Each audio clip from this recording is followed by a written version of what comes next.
Hi, this is the Average Human Being podcast, a podcast about noticing the small moments that shape us more than the big ones.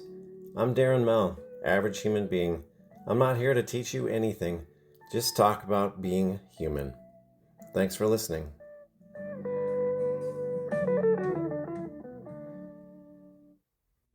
Hi, and welcome back to another episode of the Average Human Being podcast. I'm your host, Darren Mell, Average Human Being. This one, I wanted to just take a moment, like in the political world, there's just so much I can have fun with here. And that's why I titled this episode, The Mythical They, the political circus and other creatures we pretend are normal. You ever notice how they are responsible for literally everything? They raised your taxes. They canceled your favorite show. They ruined the economy. They're coming for your lawn furniture. I've been looking for they my entire adult life, and I haven't found them. I found Steve next door. I found a guy yelling at the TV. I found 3 different streaming services charging me $19.99 a month. But I've not found the they. So today we're going Bigfoot hunting. Except instead of the woods, we're heading into politics, the news media, and the 2026 funhouse of hypocrisy. So grab your flashlight and maybe a helmet. And I'll start with, what if they doesn't exist? We found out. And it's just us with bad Wi-Fi and worse communication. The word they or them is the most overused words in politics. They compare, they to, Bigfoot, poltergeist, a coworker who's CC'd on everything but does nothing. They are ruining the country. They are brainwashing your kids. They are coming for your jobs. And I was like, who's they? I haven't met they. But both sides use it. Have you, the listener, have you ever personally met they? When someone says they, who do you picture? Is it a secret underground lair or Bob with a riding mower? When did we decide that they were more real than our neighbors? And maybe they is just us, but filtered through cable news and social media and caffeine.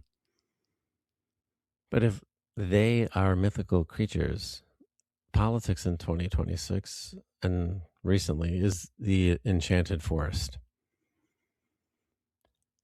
I think of politics now as mostly like a reality show or a funhouse mirror or an Olympic event where lying is the competition and they win the gold. I hate to take shots at this, but in the political world, if lying were cardio, some candidates would qualify for the Boston Marathon.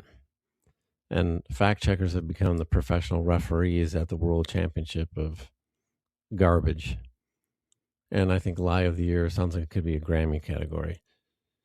But when I hire someone, the one thing I look for, I'm a people leader and I've been a sales leader for the past 25 years. And I've hired well over 500 people and probably done 1,500 interviews in the process. My number one thing I look for is trust. And if I was interviewing candidates the way we evaluate politicians, I'd be running a circus, not a company. And if a job applicant lie like politicians do, there's no chance I would hire them. And why do we demand honesty from coworkers but not candidates? And when did winning become more important than being right? When truth becomes optional, that's when empathy becomes fragile.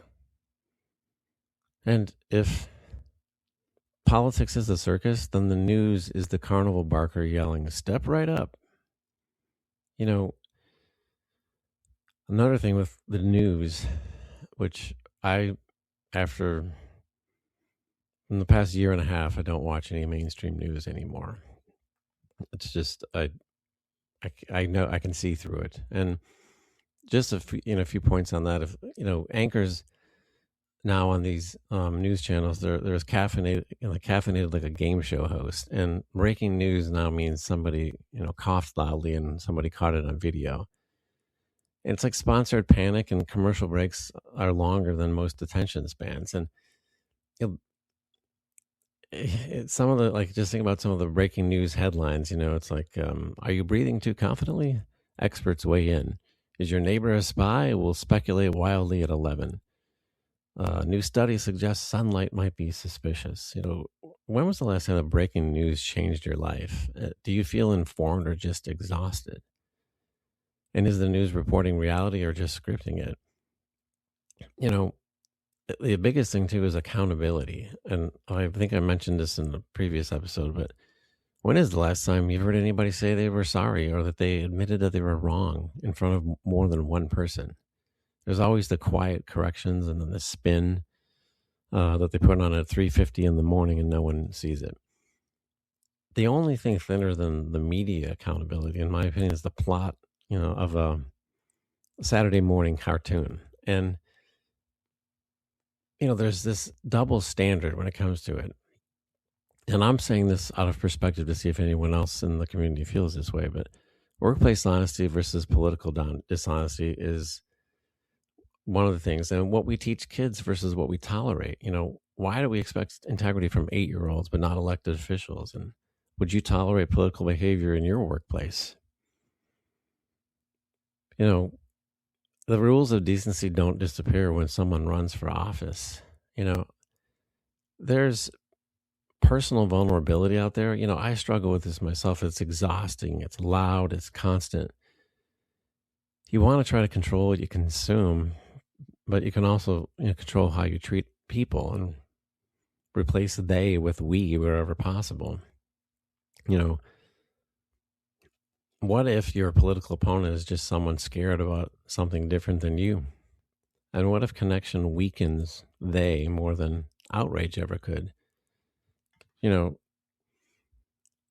This is hard. It's hard because it is very polarized right now. And I offer this as just, I think I'm more talking out loud to see, is anybody else feeling what I'm feeling? And that's the questions that I have for you, the listener. But maybe they aren't monsters. Maybe they're just people with different news feeds.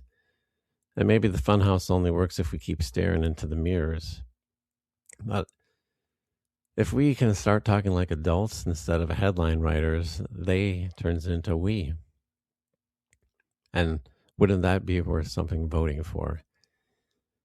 Well, until then, my recommendation is brush your teeth after every political speech you hear and wave at your neighbor when he or she's mowing the lawn. Thanks for listening to us here at the Average Human Being Podcast. My name is Darren Mel, Average Human Being. If they haven't canceled us yet, then I'll be back next week. Have a good one. This has been the Average Human Being Podcast with Darren Mel. Thanks for listening.